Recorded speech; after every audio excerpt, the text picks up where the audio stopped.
तर जिल्हा परिषद निवडणुकीनंतर राष्ट्रवादी काँग्रेस शरदचंद्र पवार पक्षाची अवस्था म्हणजे तेलही गेलं तुपही गेलं आणि हाती राहिलं धुपाटणं अशी झाली आहे। दोन्ही राष्ट्रवादीचं विलीनीकरण होणार अशी राजकीय वर्तुळात चर्चा होती। याचाच पहिला टप्पा म्हणून जिल्हा परिषद निवडणुकीमध्ये शरद पवारांच्या राष्ट्रवादीनं घड्याळ चिन्हावर आपले उमेदवार उभे केले। राज्यातील किंबहुना देशातील ही पहिली वेळ असेल जिथे एका पक्षाने म्हणजेच राष्ट्रवादी काँग्रेस शरदचंद्र पवार पक्षानं आपले उमेदवार स्वतःहून दुसऱ्या पक्षाच्या म्हणजेच राष्ट्रवादी काँग्रेस पक्षाच्या ताब्यात दिले आणि त्या पक्षाच्या अधिकृत चिन्ह असलेल्या घड्याळ यावर ते उभे केले। महत्त्वाची बाब म्हणजे यातील काही जण निवडूनही आलेत, मात्र आता निवडून आल्यानंतर ते अधिकृतरित्या राष्ट्रवादी काँग्रेस पक्षाचे उमेदवार झाल्यामुळे त्यांच्या मूळ पक्षाची म्हणजे राष्ट्रवादी काँग्रेस पक्ष शरदचंद्र पवार यांच्याशी कायमचा संबंध संपलाय।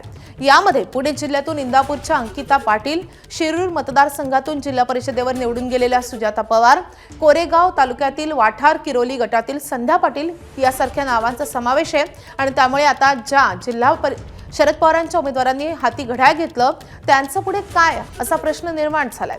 पक्ष विलीनीकरणाची चर्चा मागे पडल्यामुळे आपलं पुढे काय होणार असा प्रश्न या सदस्यांसमोरही उभा ठाकलाय।